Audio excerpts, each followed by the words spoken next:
Hello, welcome to Ritu creations. ಇವತ್ತಿನ ವಿಡಿಯೋದಲ್ಲಿ ನಾವು ಈ 5 ಸ್ಟಿಚಸ್ನ ಹಾಕ್ತಾ ಇದ್ದೀವಿ. ಫಸ್ಟು ರೇಸ್ಡ್ ಚೈನ್ ಸ್ಟಿಚ್ಚು, ಈ ಥರ ಬರುತ್ತೆ ಈ ಸ್ಟಿಚ್ಚು. ಆ್ಯಂಡ್ ನೆಕ್ಸ್ಟ್ ಅದಾದಮೇಲೆ raised fish bone stitch. Already ನಾನು ಒಂದು ವಿಡಿಯೋದಲ್ಲಿ ಫಿಶ್ ಬೋನ್ ಸ್ಟಿಚ್ನ ತೋರಿಸಿದ್ದೆ. ಇದು raised fish bone stitch. Next raised button hole stitch, pistil stitch ಮತ್ತು ಪಿಸ್ತಿಲ್ ಸ್ಟಿಚ್ ಲೀಫ್ ಬರುತ್ತೆ ಇದು. ಅದಾದಮೇಲೆ ಸೀಡ್ ಸ್ಟಿಚ್ ಅಂತ ಹಾಕ್ತೀವಿ. ಇದು ಒಂದು ಫಿಲ್ಲಿಂಗ್ ಸ್ಟಿಚ್ ಅಂತ ಹೇಳ್ಬೋದು. ಬನ್ನಿ ಯಾವ ಥರ ಹಾಕೋದು ಅಂತ ನೋಡೋಣ. First raised chain stitch. ಈ ಸ್ಟಿಚ್ನ ಹಾಕೋದಕ್ಕೆ ನಾನು ಇಲ್ಲಿ 2 ಲೈನ್ನ ಫಸ್ಟು ಡ್ರಾ ಮಾಡಿಕೊಂಡು ಈ ಥರ ಸ್ಟ್ಯಾಂಡಿಂಗ್ ಲೈನ್, ಈ ಥರ ಸ್ಟ್ರೇಟ್ ಲೈನ್ಸ್ ಬರೋ ಥರ ನಾನು ಫಸ್ಟ್ ಈ ಥರ ಸ್ಟಿಚ್ ಹಾಕೋತಿದ್ದೀನಿ. ನೋಡಿ, ನೀಡಲ್ನ ಈ ಥರ ಕೆಳಗಡೆ ಲೈನಿಂದ ಮೇಲಿನ ಲೈನ್ಗೆ ಕ್ರಾಸ್ ಆಗಿ ಹಾಕೋಬೇಕು. ಕ್ರಾಸ್ ಆಗಿ ಹಾಕೊಂಡಾಗ ನಮಗೆ ಆಟೋಮೆಟಿಕ್ ಆಗಿ ಥ್ರೆಡ್ ಸ್ಟ್ಯಾಂಡಿಂಗ್ ಲೈನ್ ಥರ ಕ್ರಿಯೇಟ್ ಆಗುತ್ತೆ. ನೋಡಿ, ನಾನು ಹೇಗೆ ಹಾಕ್ತಿದ್ದೀನೋ ಆ ಥರ ನೀವು ಹಾಕೊಳ್ಳಿ. ಫಸ್ಟು ಈ ಥರ ಕೆಳಗಿನ ಲೈನಿಂದ ಮೇಲಿನ ಲೈನ್ಗೆ ಕ್ರಾಸ್ ಆಗಿ ಹಾಕೋಬೇಕು. ಆವಾಗ ನಮಗೆ ಸ್ಟಿಚ್ ಕ್ರಿಯೇಟ್ ಆಗುತ್ತೆ. ನಮಗೆ ಎಲ್ಲಿ ತನಕ ಸ್ಟಿಚ್ ಬೇಕಾಗುತ್ತೋ ಅಲ್ಲಿ ತನಕ ನಾವು ಈ ಥರ ಸ್ಟ್ಯಾಂಡಿಂಗ್ ಲೈನ್ನ ಹಾಕೋಬೇಕು. ಒಂದ್ಸಲ ಅದು ಕಂಪ್ಲೀಟ್ ಆದಮೇಲೆ ಸ್ಟಿಚ್ ಹೇಗೆ ಬರುತ್ತೆ ಅಂತ ಅವಾಗ ತೋರಿಸ್ತೀನಿ ನಾನು. ಇಲ್ಲಿ ಎಂಡ್ ಮಾಡ್ತೀವಲ್ವ, ಎಂಡ್ ಮಾಡೋದಾದ್ಮೇಲೆ ಸ್ಟಾರ್ಟಿಂಗ್ ಪಾಯಿಂಟಲ್ಲಿ ನಾವು ಮತ್ತೆ ಸೂಜಿನ ಮೇಲೆ ಹಾಕೊಂಡು ದಾರ ತಗೋಬೇಕಾಗುತ್ತೆ. ಇಲ್ಲಿ ನಾನು ಬೇರೆ ಕಲರ್ ಥ್ರೆಡ್ ತೊಗೊಂಡಿದ್ದೀನಿ, ಬಿಕಾಸ್ ಅದು ಒಂದು ನಾಟ್ ನಿಮಗೆ ಕರೆಕ್ಟಾಗಿ ಯಾವ ಥರ ಬರುತ್ತೆ ಅಂತ ಗೊತ್ತಾಗಲಿ ಅನ್ನೋ ರೀಸನ್ಗೆ. ನೀವು ಸೇಮ್ ಥ್ರೆಡ್ನ ಕೂಡ ಯೂಸ್ ಮಾಡ್ಬೋದು. ಫಸ್ಟ್ ಅಲ್ಲಿ ತೊಗೊಂಡ್ವಲ್ವ ಥ್ರೆಡ್ಡು, ಇವಾಗ ಅದು ರಿವರ್ಸ್ ಹಾಕೋಬೇಕು. ಈ ಥರ ರಿವರ್ಸ್ ತೊಗೊಂಡು ಆ್ಯಂಡ್ ನೆಕ್ಸ್ಟ್ ಆ ಥ್ರೆಡ್ನ ಮೇಲೆ ಹಾಕ್ಕೊಳ್ಳಿ. ಈ ಥರ ರೈಟ್ ಸೈಡು ಮೇಲೆ ಹಾಕ್ಕೊಂಡು ನೋಡಿ, ಮತ್ತೆ ಆ ದಾರದ ಕೆಳಗಡೆಯಿಂದ ನೀಡಲ್ನ ಪಾಸ್ ಮಾಡಿ ಅದ್ರ ದಾರದ ಮಧ್ಯೆ ಬರೋ ಥರ ನಾವು ಈ ಥರ ಎಳಿಬೇಕು. ಆವಾಗ ಅಲ್ಲಿ ಒಂದು ನಮಗೆ ನಾಟ್ ಕ್ರಿಯೇಟ್ ಆಗುತ್ತೆ. ಆ ದಾರದ ಮೇಲೆ ಆ ಲೈನ್, ಥ್ರೆಡ್ ಲೈನ್ ಇದೆ ಅಲ್ವಾ, ಅದ್ರ ಮೇಲೆ. ಇವಾಗ ಮತ್ತೆ ರಿವರ್ಸ್ ಹಾಕೋತಿದ್ದೀನಿ. ರಿವರ್ಸ್ ಹಾಕ್ಕೊಂಡು ದಾರಾನ ಈ ಕಡೆ ಹಾಕ್ಕೊಳ್ಳಿ. ಈ ಕಡೆ ಹಾಕ್ಕೊಂಡ್ಬಿಟ್ಟು ಅದ್ರ ಕೆಳಗಡೆಯಿಂದ ಸೂಜಿನ ಪಾಸ್ ಮಾಡಿ ಮಧ್ಯಭಾಗದಿಂದ ಈ ಥರ ಎಳಿಬೇಕು. ಅಲ್ಲಿ ಒಂದು ನಾಟ್ ಕ್ರಿಯೇಟ್ ಆಗುತ್ತೆ. ಸೇಮ್ ಅದೇ ಥರ ಒಂದ್ಸಲ ರಿವರ್ಸ್ ಹಾಕ್ಕೋಬೇಕು. ರಿವರ್ಸ್ ಹಾಕ್ಕೊಂಡು ಇವಾಗ ಥ್ರೆಡ್ನ ಈ ಕಡೆ ಹಾಕ್ಕೊಂಡ್ಬಿಟ್ಟು ಕೆಳಗಡೆಯಿಂದ ಸೂಜಿನ ಪಾಸ್ ಮಾಡಿ ಆ ದಾರದ ಮಧ್ಯದಿಂದ ಈ ಥರ ದಾರ ಎಳಿಬೇಕು. ಈ ಥರ ಎಳೆದಾಗ ಅಲ್ಲಿ ನಾಟ್ ಕ್ರಿಯೇಟ್ ಆಗುತ್ತೆ. ನೋಡಿ, ಇನ್ನೊಂದು ಸಲ ಫಸ್ಟ್ ನೀವು ಈ ಥರ ರಿವರ್ಸ್ ಹಾಕ್ಕೊಳ್ಳಿ. ರಿವರ್ಸ್ ಹಾಕೊಂಡಾದ್ಮೇಲೆ ದಾರ ಈ ಥರ ಹಾಕ್ಕೊಂಡ್ಬಿಟ್ಟು ಆ ಲೈನ್ ಕೆಳಗಡೆ ಪಾಸ್ ಮಾಡಿ ಈ ಥರ ಎಳ್ಕೊಳ್ಳೋದು. ಸೊ ನಾಟ್ ಕ್ರಿಯೇಟ್ ಆಗುತ್ತಲ್ವ, ಅದನ್ನು ನೀವು ಕರೆಕ್ಟಾಗಿ ಪ್ಲೇಸ್ ಮಾಡಬೇಕು. ಈ ಥರ ಸೇಮ್ ಅದೇ ಥರ ನೀವು ಈ ಸ್ಟಿಚ್ನ ಕಂಟಿನ್ಯೂ ಮಾಡ್ತಾ ಹೋಗಿ. ಇದು ಸ್ಟಿಚ್ಚು ಕಷ್ಟ ಏನಿಲ್ಲ.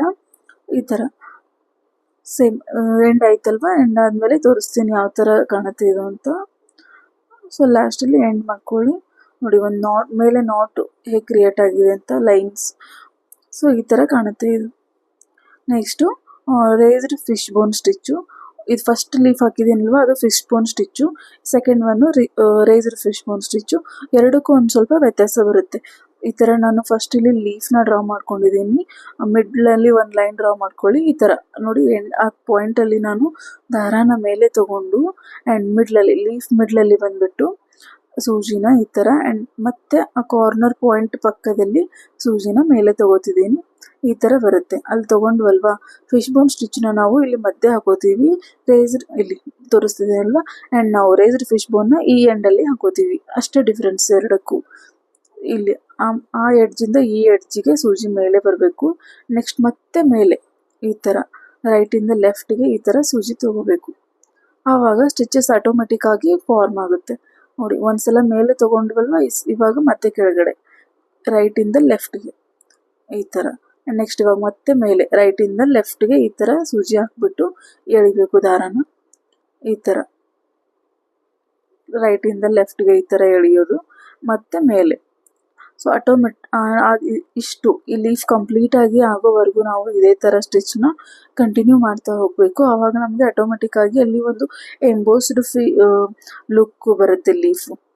ಫಿಶ್ ಬೋನಲ್ಲಿ ಜಸ್ಟ್ ನಾರ್ಮಲ್ ಈ ಥರ ಬರುತ್ತೆ, ನಾರ್ಮಲ್ ಲೈನ್ಸು. ಬಟ್ ಇದರಲ್ಲಿ ಒಂದು ಸ್ಟಿಚಸ್ ಮೇಲೆ ಒಂದು ಸ್ಟಿಚಸ್ ಬರುತ್ತೆ. ಈ ಥರ ಎಂಬೋಸ್ಡ್ ಥರ ಕಾಣುತ್ತೆ ಇದು. ಈ ಥರ ಒಂದ್ಸಲ ಕೆಳಗೆ ಆ ಎಡ್ಜಿಂದ ಈ ಎಡ್ಜ್ಗೆ ಹಾಕೋಬೇಕು. ಆಮೇಲೆ ಒಂದ್ಸಲ ಕೆಳಗಡೆ ಆದಮೇಲೆ ಮೇಲೆ ತೊಗೋಬೇಕು ಒಂದ್ಸಲ. ಈ ಥರ ನೋಡಿ, ಇದು ಈ ಥರ ಬರುತ್ತೆ stitch. Raised fish bone stitch ಅಂತ ಹೇಳ್ತೀವಿ. Next raised button hole stitch ಅಂತ. ಇದು ಹೇಗೆ ಹಾಕೋದು ಅಂತ ನೋಡೋಣ. ಇಲ್ಲಿ ನಾನು 2 ಲೈನ್ನ ಡ್ರಾ ಮಾಡಿದ್ದೀನಿ. 2 ಲೈನ್ ಡ್ರಾ ಮಾಡಿ ರೇಗ್ಡ್ ಚೈನ್ ಸ್ಟಿಚಲ್ಲಿ ಯಾವ ಥರ ಲೈನ್ಸ್ನ ಹಾಕ್ಕೊಂಡಿದ್ದೀವಲ್ವ ನಾವು, ಸೇಮ್ ಅದೇ ಥರ ಲೈನ್ಸ್ನ ಈ ಸ್ಟಿಚಲ್ಲೂ ಹಾಕೋಬೇಕು. ನೋಡಿ ಈ ಥರ ಒಂದು ಸ್ಟ್ರೇಟ್ ಲೈನ್ ಬರೋ ಥರ ಹಾಕೋಬೇಕು. ನೀಡಲ್ನ ಕೆಳಗೆ ಲೈನಿಂದ ಮೇಲಿನ ಲೈನ್ಗೆ ಈ ಥರ ನಾವು ಕ್ರಾಸ್ ಆಗಿ ಹಾಕೊಂಡಾಗ ಸ್ಟ್ರೇಟ್ ಲೈನ್ಸು ಫಾರ್ಮ್ ಆಗುತ್ತೆ. ಈ ಥರ ನಾನು ಹೇಗೆ ಹಾಕೋತಿದ್ದೀನಲ್ವ ಆ ಥರ ನೀವು ಸ್ಟ್ರೇಟ್ ಲೈನ್ನ ಹಾಕೊಳ್ಳಿ. ಫುಲ್ ನಿಮಗೆ ಸ್ಟಿಚ್ಚು ಎಲ್ಲಿ ತನಕ ಬೇಕು ನೋಡಿಕೊಂಡು ಅಲ್ಲಿ ತನಕ ನೀವು ಈ ಥರ ಸ್ಟ್ರೇಟ್ ಲೈನ್ನ ಹಾಕೋಬೇಕು. ಫಸ್ಟು ಸ್ಟ್ರೇಟ್ ಲೈನ್ ಹಾಕೊಂಡು ಆದಮೇಲೆ ಅದನ್ನು ಅಲ್ಲಿ ಎಂಡ್ ಮಾಡಿ ಮತ್ತೆ ಫಸ್ಟ್ ಲೈನ್ ಏನಿದೆ ಅಲ್ವಾ, ಫಸ್ಟ್ ಲೈನ್ ಹತ್ರ ನಾವು ಬರಬೇಕು. ಇದನ್ನು ಅಲ್ಲಿ ಎಂಡ್ ಮಾಡ್ತಿದ್ದೀನಿ. ಈ ಥರ ಎಂಡ್ ಮಾಡಿ ಫಸ್ಟ್ ಲೈನ್ ಹತ್ರ ಬರಬೇಕು. ಈ ಥರ ಬಂದುಬಿಟ್ಟು ಈ ದಾರ ಏನಿದೆ ಅಲ್ವಾ ಈ ಥರ ಕೆಳಗಡೆ ಹಾಕೊಳ್ಳಿ. ಕೆಳಗಡೆ ಹಾಕ್ಕೊಂಡು ಮೇಲಿಂದ ರಿವರ್ಸ್ ಆಗಿ ಈ ಥರ ಆ ದಾರದ ಮಧ್ಯದೊಳಗೆ ಸೂಜಿನ ಈ ಥರ ಪಾಸ್ ಮಾಡಿ ಎಳ್ಕೊಂಡ್ಬಿಡ್ಬೇಕು. ಈ ಥರ ಡೌನ್ವರ್ಡ್ಸ್ ಆಗಿ ಎಳ್ಕೊಬೇಕು ಇದನ್ನು ನಾವು. ಮತ್ತೆ ನೋಡಿ ಈ ಥರ ಆ ಲೈನ್ ಕೆಳಗಡೆ ನೀಡಲ್ನ ಪಾಸ್ ಮಾಡಿ ಈ ಥರ ಕೆಳಗೆ ಎಳ್ಕೋಬೇಕು. ನೋಡಿ ಇವಾಗ ಮೇಲಿಂದ ಕೆಳಗಡೆ ಆ 2 ದಾರದ ಮಧ್ಯೆ ನೀಡಲ್ ಪಾಸ್ ಮಾಡಿ ಈ ಥರ ಕೆಳಗೆ ಎಳ್ಕೋಬೇಕು. ಈ ಥರ ಮೇಲಿಂದ ಕೆಳಗೆ ತಗೊಂಡು ಅದ್ರ ಮಧ್ಯದಿಂದ ಎಳಿಬೇಕು. ಇದು ಕೆಳಗಡೆ ಎಳಿಬೇಕು, ಮಿಡಲಲ್ಲಿ ಬರಬಾರ್ದು ನಾಟ್. ಇದು ಕೆಳಗೆ ಬರಬೇಕು. ಆ ಲೈನ್ಸ್ ಏನು ಹಾಕಿದ್ದೀವಲ್ವ ಆ ಲೈನ್ಸ್ ಕೆಳಗಡೆ ನಾಟ್ ಬರಬೇಕು. ಇದು ಜಸ್ಟ್ ಒಂದು ಲೈನ್ ಅಷ್ಟೇ, ಇದು ನಾಟ್ ಹಾಕೋದಲ್ಲ. ಇದರಲ್ಲಿ 3 ಸ್ಟೆಪ್ ನಾಟ್ ಹಾಕ್ತೀವಿ. ಕಂಪ್ಲೀಟಾಗಿ ನೋಡಿ ಈ ಸ್ಟಿಚ್ಚು. ಜಸ್ಟ್ ಈ ಥರ ಸ್ಟಾರ್ಟಿಂಗಲ್ಲಿ ನೋಡಿ ಇದೇ ಥರ ಕಂಟಿನ್ಯೂ ಮಾಡ್ಬೋದು ಅಂತ ಸ್ಕಿಪ್ ಮಾಡಬೇಡಿ. ಇದು ಏನು ಹಾಕ್ತಿದ್ದೀನಲ್ವ ಇವಾಗ ಡೌನ್ವರ್ಡ್ಸ್ ಆಗಿ ನಾನು ನೀಡಲ್ಲು ಈ ಥರ ನಾವು ಮೇಲಿಂದ ಮತ್ತೆ 2 ಸ್ಟೆಪ್ ತೊಗೊಂಬರ್ತೀವಿ. ಇದು ಇವಾಗ 1 ಸ್ಟೆಪ್ ಕಂಪ್ಲೀಟ್ ಆಯ್ತಲ್ವ, ಅಲ್ಲಿ ಎಂಡ್ ಮಾಡ್ತಿದ್ದೀನಿ. ಮತ್ತೆ ಸ್ಟಾರ್ಟಿಂಗ್ ಪಾಯಿಂಟಲ್ಲಿ ನೀಡಲ್ನ ಮೇಲೆ ತೊಗೋತೀನಿ. ಇವಾಗ ನೋಡಿ ಸೇಮ್ ಕೆಳಗಡೆ ಯಾವ ಥರ ನಾನು ನಾಟ್ ಹಾಕೊಂಡು ಬಂದಲ್ವಾ ಅದೇ ಥರ ನಾವು ಇಲ್ಲೂ ಕೂಡ ನಾಟ್ ಹಾಕ್ತೀವಿ. ನೋಡಿ ಈ ಥರ ಸೇಮ್ ಅದು ಹೇಗಿದೆಯೋ ಇದು ಕೂಡ ಹಾಗೆ. ಆ ಲೈನ್ಸ್ ಏನಿದೆ ಅಲ್ವಾ ಆ ಲೈನ್ಸ್ ನಮಗೆ ಫುಲ್ ಕವರ್ ಆಗಬೇಕು. ಅಲ್ಲಿ ತನಕ ನಾವು ರಿಪೀಟೆಡ್ ಆಗಿ ಈ ಥರ ಹಾಕಬೇಕಾಗುತ್ತೆ. ಇಲ್ಲಿ ನಾನು 3 ಸ್ಟೆಪ್ ಏನೋ ಮಾಡಿದ್ದೀನಿ. ಸೊ ನೀವು ಲೈನ್ಸ್ ಎಷ್ಟು ಉದ್ದ ಮಾಡಿದ್ದೀರಾ ಅನ್ನೋದ್ರ ಮೇಲೆ ಡಿಪೆಂಡ್ ಆಗುತ್ತೆ. ನೋಡಿ ಈ ಥರ ದಾರದ ಮಧ್ಯದಿಂದ ಈ ಥರ ಸೂಜಿನ ಎಳೆದು ನಾಟ್ ಹಾಕಬೇಕು. ಅಲ್ಲಿ ಡೌನ್ವರ್ಡ್ಸ್ ಆಗಿ ನೀವು ದಾರನ ಎಳಿಬೇಕಾಗುತ್ತೆ. ಸೊ ಸೆಕೆಂಡ್ ಲೈನ್ ಕಂಪ್ಲೀಟ್ ಆಗಿದೆ ಅಲ್ವಾ, ಇವಾಗ ಮತ್ತೆ 3rd ಸ್ಟೆಪ್ ತೊಗೋತಿದ್ದೀನಿ ಮೇಲೆ.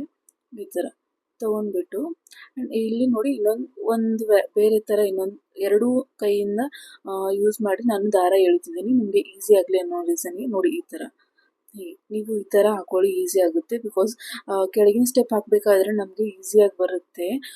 ಮೇಲಿನ ಸ್ಟೆಪ್ ಏನು ಹಾಕ್ತೀವಲ್ವ ಆವಾಗ ಈ ಥರ ನೀಡಲ್ ಕೆಳಗೆ ಪಾಸ್ ಮಾಡಬೇಕಾದ್ರೆ ದಾರಕ್ಕೆ ಸಿಕ್ಕಾಕೊಳ್ಳೋ ಚಾನ್ಸ್ ಇರುತ್ತೆ. ಸೊ ಈ ಥರ ನೀವು ಬೆಟರ್ 2 ಕೈನ ಯೂಸ್ ಮಾಡಿ ಈ ಥರ ಹಾಕೋಬೋದು. ನೋಡಿ ಫುಲ್ ಅದೇನು ಲೈನ್ಸ್ ಹಾಕಿದ್ದೀವಲ್ವ ಅದು ಫುಲ್ ಕವರ್ ಆಗುತ್ತೆ. ಒಂದು ಸ್ನೇಕ್ ಮೇಲೆ ಯಾವ ಥರ ಒಂದು ಡಿಸೈನ್ ಇರುತ್ತೋ ನೋಡಿದ್ರೆ ಒಂದು ಸ್ವಲ್ಪ ಸಿಮಿಲರ್ ಆಗಿ ಆ ಥರ ಕಾಣುತ್ತೆ ಸ್ಟಿಚ್ಚು ಒಂದು ರೀತಿಲಿ. ನೋಡಿ ಈ ಥರ ಬರುತ್ತೆ ಇದು ಕಂಪ್ಲೀಟಾಗಿ. ಇದನ್ನು ನಾವು ಬಾರ್ಡರ್ ಸ್ಟಿಚ್ ಆಗಿ ಹಾಕೋತೀವಿ, ಚೆನ್ನಾಗಿ ಕಾಣುತ್ತೆ, ಒಂದು ಎಂಬೋಸ್ಡ್ ಲುಕ್ ಕೊಡುತ್ತೆ. Next pistil stitch. ಇಲ್ಲಿ ನಾನು 2 ಲೀಫ್ ಹಾಕಿದ್ದೀನಿ ಆಲ್ರೆಡಿ. ಒಂದು ಸಿಂಗಲ್ ಕಲರ್ ಆದರೂ ಯೂಸ್ ಮಾಡ್ಬೋದು ಅಥವಾ ನಾವು ಈ ಥರ ಡಬಲ್ ಕಲರ್ ಆದರೂ ಯೂಸ್ ಮಾಡ್ಬೋದು. ಜಾಸ್ತಿ ಲೀಫ್ ನಾವು ಸಿಂಗಲ್ ಕಲರೇ ಮಾಡ್ತೀವಿ, ಬಟ್ ಅದು ಒಂದು ರೆಫರೆನ್ಸ್ ಅಂತ ನಿಮಗೆ ತೋರ್ಸೋಕೆ ಆ ಥರ ಮಾಡಿದೆ. ಇಲ್ಲಿ ನೋಡಿ ಈ ಥರ ಮಧ್ಯಭಾಗದಲ್ಲಿ ನಾನು ಸೂಜಿನ ಮೇಲೆ ದಾರ ತಗೊಂಡು ಈ ಥರ ಸೂಜಿಗೆ ಒಂದು ಸಲ ಈ ಥರ ದಾರ ಸುತ್ತಕೊಂಡು ನೀಡಲ್ನ ಅಲ್ಲಿ ಎಂಡಲ್ಲಿ ಟಕ್ ಮಾಡಿ ಕೆಳಗಡೆ ಎಳಿತೀನಿ. ಇವಾಗ ಈ ಥರ ಅಲ್ಲಿ ಒಂದು ನಾಟ್ ಫಾರ್ಮ್ ಆಗುತ್ತೆ. ಸೊ ಅದು ನಾಟ್ ಕರೆಕ್ಟಾಗಿ ಆ ಪ್ಲೇಸ್ಗೆ ಹೋಗಿ ಕೂತ್ಕೊಳ್ಳೋ ತನಕ ನೀವು ಕೈಯಿಂದ ದಾರನ ಬಿಡಬಾರ್ದು, ಇಲ್ಲಾಂದರೆ ನಾಟ್ ಸರಿಯಾಗಿ ಕೂತ್ಕೊಳ್ಳೋದಿಲ್ಲ. ಈ ಥರ ಒಂದು ಸಲ ಸುತ್ತಬಿಟ್ಟು ನೀಡಲ್ನ ಅಲ್ಲಿ ಕೆಳಗೆ ಎಳಿಬೇಕು. ಈ ಥರ ನೋಡಿ ಹೇಗೆ. ಸೊ ಆವಾಗ ಅಲ್ಲಿ ಆಟೋಮೆಟಿಕ್ಕಾಗಿ ನಾಟ್ ಫಾರ್ಮ್ ಆಗುತ್ತೆ. ಫುಲ್ ಒಂದು ಸೈಡ್ ಈ ಕಡೆ ಒಂದು ಸಲ ಆ್ಯಂಡ್ ನೆಕ್ಸ್ಟು ಈ ಕಡೆ ಒಂದು ಸಲ. ಸೊ ಅಲ್ಟರ್ನೇಟಿವ್ ಆಗಿ ಈ ಥರ ಹಾಕೊಂಡು ಬರಬೇಕು. ಇಲ್ಲ ಒಂದು ಸೈಡೇ ನಾನು ಫಸ್ಟ್ ಮಾಡಿ ಆಮೇಲೆ ಈ ಸೈಡ್ ಮಾಡ್ತೀನಿ ಅಂದರೂ ಆ ಥರನೂ ಮಾಡ್ಬೋದು. ನಾನಿಲ್ಲಿ ಒಂದು ಸಲ ಈ ಕಡೆ ಆ್ಯಂಡ್ ಒಂದು ಸಲ ಈ ಕಡೆ ಮಾಡ್ತಿದ್ದೀನಿ, ಯಾಕಂದರೆ ಈವನ್ ಆಗಿ ಬರುತ್ತೆ, ನೋಡೋಕ್ಕೂ ಲುಕ್ಕು ಚೆನ್ನಾಗಿರುತ್ತೆ ಅನ್ನೋ ರೀಸನ್ಗೆ. ಈ ಥರ ಸೂಜಿ ಮೇಲೆ ದಾರನ ಒಂದು ಸಲ ಸುತ್ತಕೊಂಡು ಲೀಫ್ ಎಂಡ್ ಏನಿರುತ್ತಲ್ವ ಅಲ್ಲಿ ಟಕ್ ಮಾಡಬೇಕು. ಟಕ್ ಮಾಡಿ ಮೇಲಿರೋ ದಾರಾನ ನಾವು ಸೂಜಿ ಫುಲ್ ಎಳೆಯೋವರೆಗೂ ಅದನ್ನು ಬಿಡಬಾರ್ದು, ಇಲ್ಲಾಂದರೆ ನಾಟ್ ಕರೆಕ್ಟಾಗಿ ಆ ಪ್ಲೇಸ್ಗೆ ಕೂತ್ಕೊಳ್ಳೋದಿಲ್ಲ. ಈ ಥರ ಒಂದು ಸಲ ರೋಲ್ ಮಾಡಿ ಅಲ್ಲಿ ಸೂಜಿನ ಟಕ್ ಮಾಡಿ ನೀವು ಟಕ್ ಮಾಡಿ ಎಳೆದು ಬಿಟ್ಟು ಈ ಥರ ದಾರ ಹಿಡ್ಕೊಂಡೆ ನೀವು ನಾಟ್ ಹಾಕಬೇಕು. ಈ ಥರ ಸೇಮ್ ಇದೇ ಥರ ನೀವು ರಿಪೀಟೆಡ್ ಆಗಿ ಸ್ಟಿಚ್ನ ಹಾಕೊಂಡು ಹೋಗಿ ಅಲ್ಲಿ ಲೀಫ್ ಏನಿದೆ ಅಲ್ವಾ ಅದು ಫುಲ್ ಕವರ್ ಆಗಬೇಕು. ಈ ಥರ ಒಂದು ಲುಕ್, ಇದು ಲೀಫ್ ಲುಕ್ ನೋಡೋಕ್ಕೆ ತುಂಬ ಚೆನ್ನಾಗಿರುತ್ತೆ. ಸೊ ಟ್ರೈ ಮಾಡಿ. ಇದೇ ಥರ ಸೇಮ್ ಮಿಕ್ಕಿರೋ ಲೀಫ್ ಕೂಡ ಅದೇ ಥರ ಮಾಡ್ಕೊಂಡಿದ್ದೀನಿ. ನೀವು ಈ ಥರ ಕಾಂಟ್ರಾಸ್ಟ್ ಆಗಿ ಒಂದ್ಸಲ ಟ್ರೈ ಮಾಡಿ, ಚೆನ್ನಾಗಿರುತ್ತೆ. ಅಂದರೆ ಸ್ವಲ್ಪ ಗ್ಯಾಪ್ ಬಿಟ್ಟು ಹಾಕೋದು, ಆಮೇಲೆ ನೆಕ್ಸ್ಟ್ ಇನ್ನೊಂದು ಥ್ರೆಡ್ ತೊಗೊಂಡು ಆ ಮಿಡ್ಲಲ್ಲಿ ಅದೇ ಥರ ನಾಟ್ ಹಾಕ್ಕೊಂಡು ಕಂಟಿನ್ಯೂ ಮಾಡಬೇಕು. ಇಷ್ಟು ಈ ಪಿಸ್ತಲ್ ಸ್ಟಿಚ್ಚು. ನೆಕ್ಸ್ಟ್ ಸ್ಟಿಚ್ಗೆ ಹೋಗೋಣ. ಇವಾಗ ಸೀಡ್ ಸ್ಟಿಚ್ ಅಂತ. ಈ ಸ್ಟಿಚ್ ಏನಿದೆಯಲ್ವಾ ರ್ಯಾಂಡಮ್ ಆಗಿ ಈ ಥರ ನಿಮಗೆ ಯಾವ ಕಲರ್ ಆದರೂ ಯಾವ ಡೈರೆಕ್ಷನಲ್ಲಾದರೂ ಈ ಥರ ನೀವು ಸ್ಟಿಚ್ ಹಾಕ್ಬೋದು. ಇದೊಂದು ಫಿಲ್ಲಿಂಗ್ ಸ್ಟಿಚ್ ಅಂತಲೇ ಹೇಳ್ತೀವಿ. ಫಿಲ್ಲಿಂಗ್ ಪರ್ಪಸ್ ಆಗಿನೇ ಯೂಸ್ ಮಾಡ್ತೀವಿ ಈ ಸ್ಟಿಚ್ನ ನಾವು.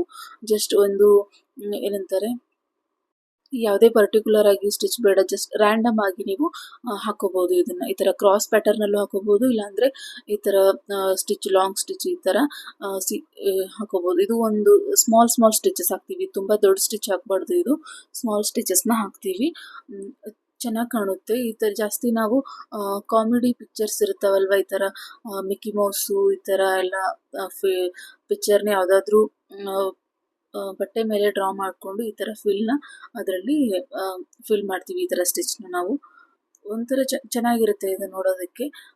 ನೀವು ಡಿಫ್ರೆಂಟ್ ಕಲರ್ಸ್ ಯೂಸ್ ಮಾಡೋದು, ಡಿಫ್ರೆಂಟ್ ಡೈರೆಕ್ಷನಲ್ಲೂ ಕೂಡ ನೀವು ಈ ಸ್ಟಿಚ್ನ ಹಾಕೋಬೋದು. ನೋಡಿ, ನಾನು ಈ ಕಡೆ ಡಿಫ್ರೆಂಟ್ ಒಂದು ಶೇಪ್ ಟ್ರಯಾಂಗಲ್ ಶೇಪ್ ಮಾಡಿದ್ದೀನಿ, ಆ್ಯಂಡ್ ಈ ಕಡೆ ಸರ್ಕಲ್ಲು, ಆ ಥರ ಎಲ್ಲ ನೀವು ನಿಮ್ಗೆ ಯಾವ ಶೇಪ್ ಬೇಕೋ ಅದನ್ನು ಒಂದು ಔಟರ್ ಲೈನ್ ಹಾಕ್ಕೊಳ್ಳಿ. ಔಟರ್ ಲೈನ್ ಹಾಕ್ಕೊಂಡು ಮಧ್ಯಭಾಗದಲ್ಲಿ ನಿಮ್ಗೆ ಯಾವ ಕಲರ್ ಬೇಕೋ ಆ ಕಲರು ಯಾವ ಡೈರೆಕ್ಷನಲ್ಲಿ ಕೂಡ ಹಾಕ್ಬೋದು. ಇಷ್ಟು ಈ ಥರ ಒಂದು ಲೈನ್ ಆದರೂ ಹಾಕ್ಬೋದು, ಇಲ್ಲಾಂದರೆ ಕ್ರಾಸ್ ಪ್ಯಾಟರ್ನಲ್ಲೂ ಹಾಕ್ಬೋದು. ಇಷ್ಟು ಈ ಸ್ಟಿಚ್ ಬಗ್ಗೆ. ಸೊ ಈ ವಿಡಿಯೋ ಇಷ್ಟ ಆಗಿದ್ದರೆ ನಮ್ಮ ಚಾನಲ್ನ ಸಬ್ಸ್ಕ್ರೈಬ್ ಮಾಡ್ಕೊಳ್ಳಿ. Thank you.